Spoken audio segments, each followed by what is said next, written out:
And let's see what that means for the table. Manchester United now 3 points clear of Aston Villa in fourth place. Then it's Liverpool, 5 points behind Manchester United. Then Chelsea, a point again behind Liverpool as they fight for essentially top four, but very likely top five for Champions League football come the end of next season. If that's how it finishes, and I know you've said Manchester United shouldn't rush into a decision about Michael Carrick, they finish in third place this season from where they finished last season, from where they were when he came in, and they put in that kind of performance against their Champions League rivals. Do they seriously consider giving him the job? I would have thought so, yeah. Would you? No. Why not? I think there's better options out there. I think the games where he's come in terms of winning football matches, he's done a very good job. He's obviously simplified things, but there's been no jeopardy in other games. They've had 3 weeks to prepare for the matches. It's been good timing for him to go in there, and he's done a very good job. I take my hat off to him. I mean, if he does get the job in the summer, he said, listen, good luck to you. But I think there's far better options out there for the next manager, Man United. If Carrick had been mentioned 3 months ago, you would have been locked up to be the next United manager. We would have said he wasn't even the reckoning. But timing, he's got the opportunity, he's done a very good job there. I think there's better options out there. Simple as that, but he's done a very good job. United are searching out to be in the Champions League, of course. But United, obviously making the decisions there, will have to go out and interview people and see what's out there. If he's winning games, if he has a really experienced backroom staff, which he has, that have experience at England level, if the fans love him, if the players, as we're hearing and as we'll say publicly, love having him around the ground and he's turned things around for Manchester United, why is there a better option? Most players do like a caretaker manager. It's different when he comes in, then he's got to make decisions about contracts and pre-season and medical staff, and he's involved in all that, transfers and recruitment. His job the last few months, obviously, has been to win football matches. I know that's a manager's job anyway, but he's not had any distractions, even as a manager. And of course, he's done it. I give him credit for that. But if he's given a job, then there's different responsibilities for him. And I think to manage Man United, I think you need someone with a lot more experience in terms of winning trophies, competing in Europe, and he hasn't got that. He might have it in a few years, and he might be in the mix then. But the fact he's winning football matches at the moment, of course, gives him a great chance. But I think if he becomes permanent manager, and all this chat that everyone loves him, I don't know if they were loving him last week when they couldn't beat Newcastle with 10 men. There's a game you can look at and analyse and go, well, what happened there? He beat Aston Villa today. Aston Villa were shocking. Absolute shocking. The more I look at Aston Villa, I'm thinking they'll be missing out in Europe, how bad they've been today. So the timing was good for United. For today's game, Villa on the back of a European game, and United, because they were so bad at the start of the season, they got no distractions. And remember, this is the same group of players that finished 15th. So everyone else can get giddy about Man United being third in the league. I don't. I'm not one of them. I don't get all excited for stuff like that. I get excited when teams are winning trophies and competing week in, week out.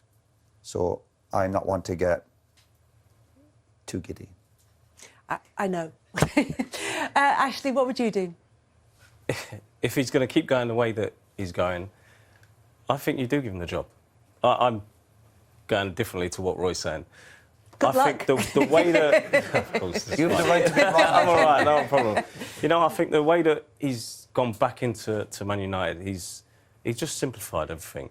And I think if he does go from caretaker manager to permanent manager, I don't think Carrick changes. I think he stays the same way. Like you've seen him, he's going to the FA Youth Cup, he's done stuff for Foundation. He's got fans, hoping again.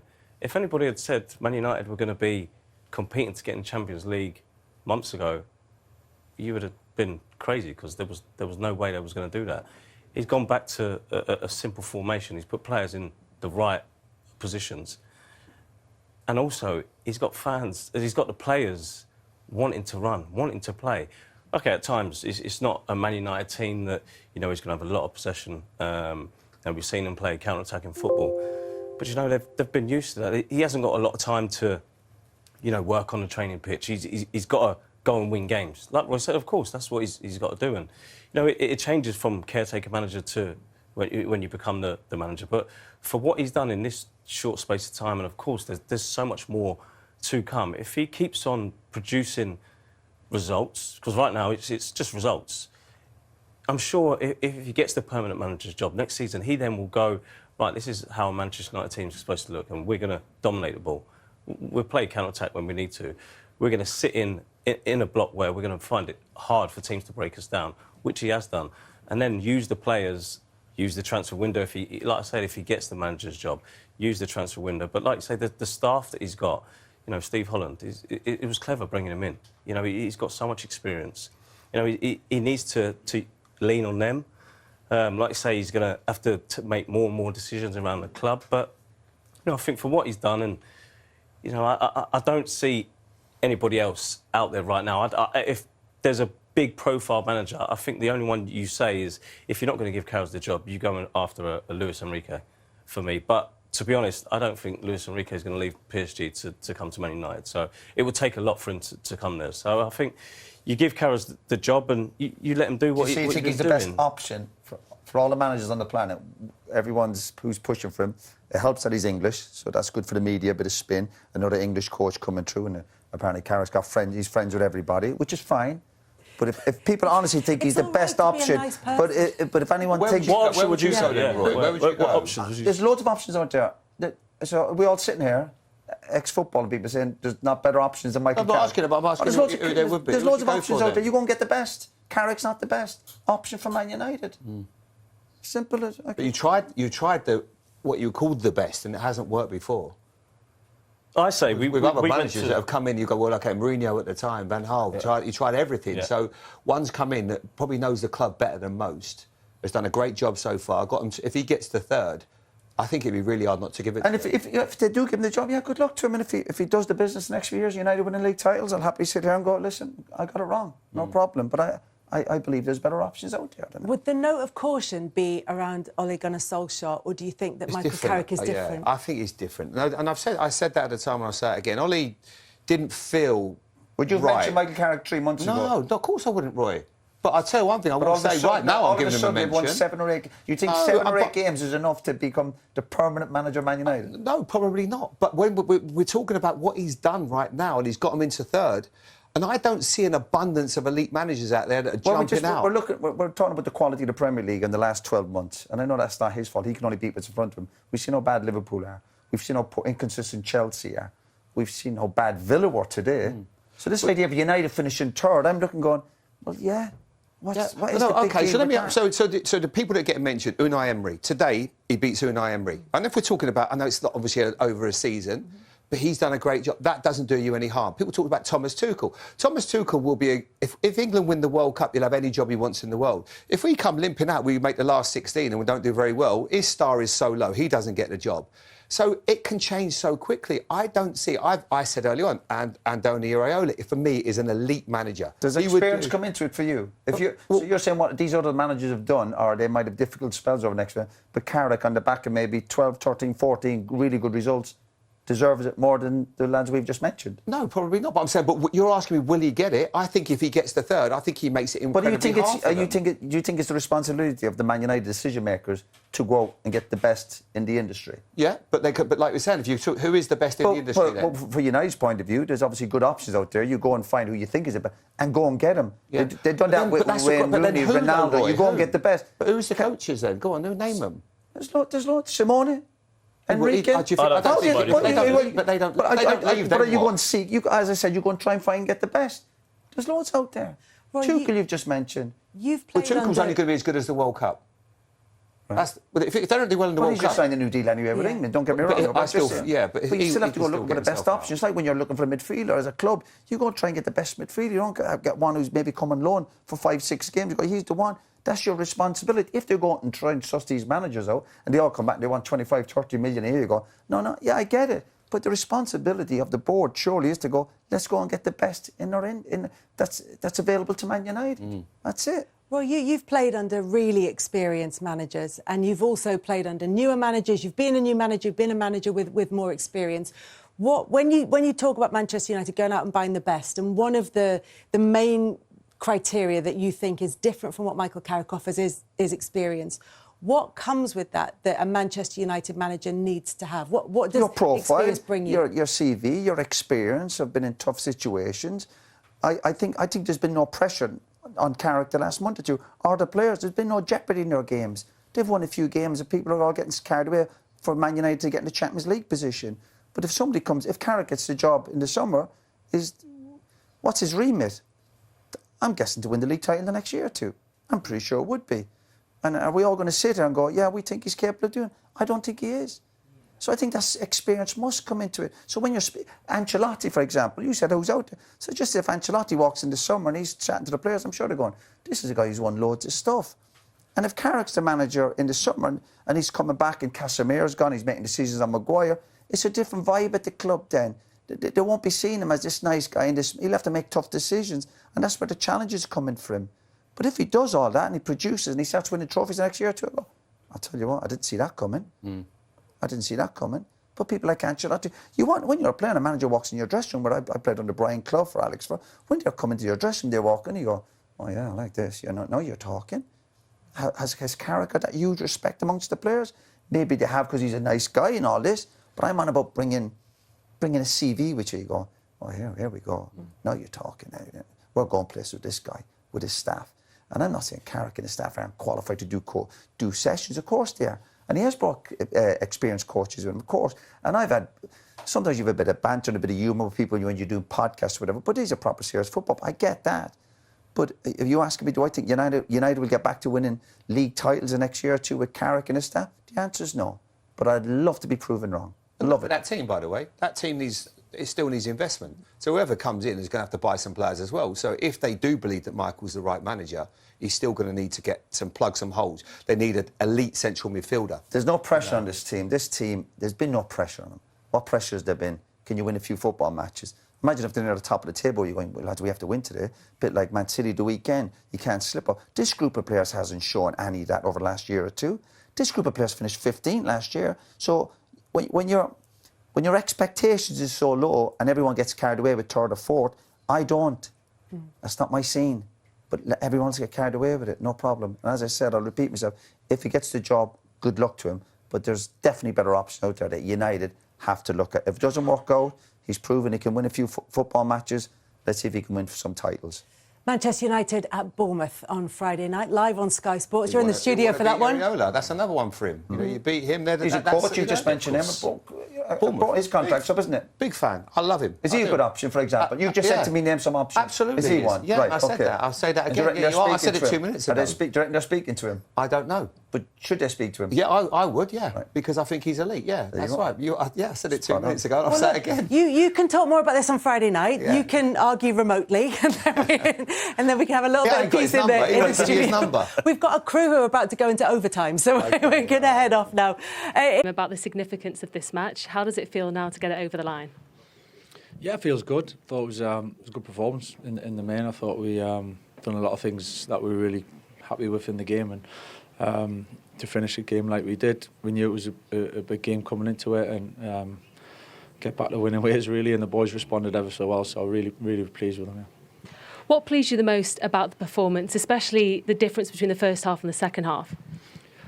I was quite happy with it half time, to be honest. I thought it was just a tight game. It was one of those games I don't think you can always expect it to be edge of the seat kind of all guns blazing performance. I think sometimes you've got to be a bit measured. I thought we defended well as a team. We were really disciplined, and then the game opened up for a second half, and we had the players to make the difference. So yeah, I was pleased with pretty much the whole game. There was a little spell before they scored where we kind of lost our shape a little bit, and then we got caught with that. So but we came back strongly. So I'm really happy with the players. Well, the first player to make the impact was Casemiro. It was a brilliant header. I mean, the way he executed it was so good as well. What was your reaction to it?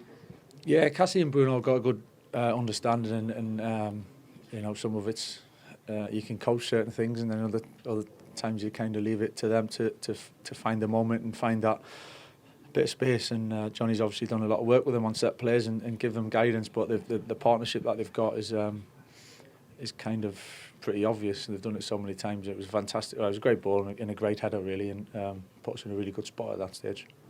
Another player who, again, was so key today, as he has been all season, Bruno Fernandes. What will be spoken about will be his assists as well. But how important, how crucial is he for you in this team?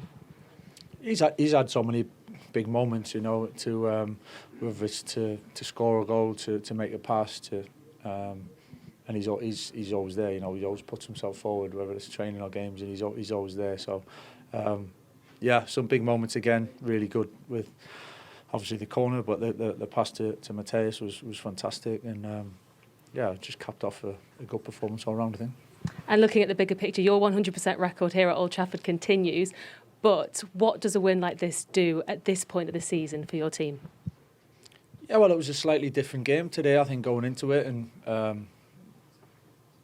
being so close in the league and making the jump or the small jump that we could if we won, and off the back of a defeat. So there was, you know, it was a little bit of a small test in some ways, and we haven't really had that with the games we've had to kind of deal with, and the boys dealt with it fantastically well and had a really good week and applied themselves right, and a couple of ups and downs during the performance with the goal and reacting, and everything was so encouraging, you know, for us moving forward. There's a lot to play for, and but we've got ourselves in a good position. Well, massive congratulations. Thank you. Cheers. Has got the assist for the opening 2 goals for Manchester United. That takes them on to 16, which is more than any other Manchester United player in a Premier League season. It was also the second of them, his 100th assist for Manchester United. Here he is with Keane Mullenstein. Bruno, congratulations. Just put into words how significant that performance and that win was today. No, obviously it was very important because it's against a direct opponent, let's say.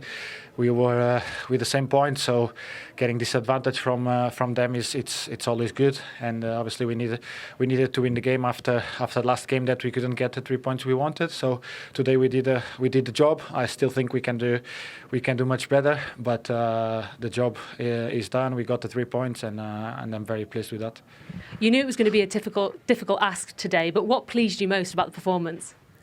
No, as always, you know, like in the Premier League, every game is difficult. Obviously, when you play against Villa, that are a team very well organised and know what they have to do, the plan against us, it's always very good. It's always very tough to play against them, and a part of that, they have individual players that can make such a difference. But it was about to follow our plan, what we trained to do in this game. We did it very well. We knew they had a high line that we had to make sure that our runs were on point, because it's very difficult to get the momentum on that high line. It looks easy, but it's more difficult because if the timing is not perfect and the pass is not good, it's very difficult. But we did it today, and we won the game. You've hit a couple of milestones yourself as well today. You got your 100th assist. In doing so as well, you beat David Beckham's assist record for a single season at the club at Manchester United. So how much of a proud moment is that for you as well? No, obviously, I'm more proud and more pleased because I did it serving my teammates. You know, that's even better, because giving joy to the others is also very good when you play in the position I play. So I'm very happy that I can help them to score and to be happy having their moments. And obviously it's a huge achievement for me, but main achievement will be in the top spots at the end of the season. Massive congratulations today. Thank you so much. Thanks, Bruno. Player of the match performance from Bruno Fernandes there, and it takes Manchester United into 3rd place in the table. They're 3 points clear of Aston Villa, 6 points clear of Chelsea, and Liverpool, as things stand, if it goes down to 5 places. Do they look comfortable in terms of Champions League qualification? United, yeah, I think they're absolutely short for it. Again, we've mentioned it before, no distractions. They can just focus on the games, get some recovery in between the games. Villa looked a bit flat today. United, second half, pretty comfortable, and you give players like Bruno time and space, you're going to be punished. And as I said, I think United are absolute search for that Champions League spot. And actually, quick word on Villa and their chances of Champions League qualification, not because of their position, but because of the momentum. Yeah, of course, and you know, especially when United have got that psychological bit to it with them winning now. You know, Liverpool see that. You know, they had that opportunity with Chelsea as well last night, and they didn't take it. And like I said today, they just weren't at it. And you know, that's their own faults. Let's take a look. Yeah, a big smile on the face of Michael Carrick. So this is what it does to their position in the table. Into 3rd convincingly now, with that 3-point buffer between themselves and Aston Villa, and 5 clear of Liverpool. Chelsea out of those Champions League spots by 1 point. Suddenly United 7 off Manchester City are in second. City, remember, have 8 games to play, Arsenal 7, but it is a 9-point gap at the top. And a reminder, that has been retrieved at this stage or less to win the title only once in Premier League history. It's been all change at the bottom over the weekend. On Saturday, West Ham got out of the bottom 3 for the first time since early December. Forest's point nudges them back out of it on goal difference alone. So West Ham back in the drop zone. Spurs just 1 point above the bottom 3. And Leeds' buffer is 3 points. But Manchester United, 9 games for Michael Carrick. Just that one defeat, some response today. But in that 9-game period, nobody has picked up more points in the Premier League, not even the leaders, Arsenal. Yeah, he's doing an exceptional job. He's got a good team, he's got good players, but Manchester United have had all of that for many, many years now, but he's actually getting a tune out of them. So, you know, more the same, I guess. There's only one team there that are really flying high. You know, Liverpool are stumbling, Villa are really stumbling, Chelsea are stumbling. Manchester United are the ones that have almost guaranteed a Champions League place for next season, the way they're going. And we see there with that graphic, I mean, Arsenal played a game ahead of them more as well, and he's still got more points. So, you know, and he's not just going unbeaten. It's not just like scraping draws. They're winning virtually every game. They've lost 1 but won the other 8. I mean, it's quite incredible. To put into context, it's their most points in a 9-game period for over 3 years, Manchester United. Yeah, brilliant what Michael's done. We talked about Igor Tudor, didn't we, earlier, about why did they change managers? That is why we change managers. That is unrecognisable. The players are unrecognisable to Ruben Amorim's side. He's used his common sense. He's playing in the correct position. He's playing Bruno a little bit further forward, Kobe Mainoo back into the fold, playing 4 at the back, which they all understand. You're getting the likes of Cunha, you're getting a tune out of Sesko, who's coming off the bench again today and performing with the correct attitude. And it's very exciting times for Manchester United and Michael. Quick word on your former club, Villa. I mean, that's 3 straight league defeats. First time that's happened in over 3 years. Obviously, they're in a strong position in the Europa League. Yeah. But they'll want to finish in the Champions League in the Premier League position. Yeah, absolutely. They haven't given themselves such a good start to it. You know, just dropping away. He won't be happy with that, but I trust him. I trust Unai Emery. I think he'll win the Europa League and qualify for the Champions League anyway, because he's won it 4 times. I think this year make it his 5th time with that great club, Aston Villa. As it stands, it's long time to go. It would be Chelsea missing out on that top 5. Do you see that changing frequently in the next 8 to 9 games? Yeah, I mean, there's a lot of inconsistency around those spots. So you could make a case for anybody. Based on form at the moment, Aston Villa are the ones that are dropping away. But I agree. I think Unai Emery is quite an experienced manager, and it might be Chelsea that are ones that they that miss out in the end. But even Liverpool not winning today, it's going to go right to the wire for all of them. It certainly is. Michael, Tim, thank you very much indeed for always. That's the Champions League chasing relegation that has trepidation. But at the top, Arsenal are 9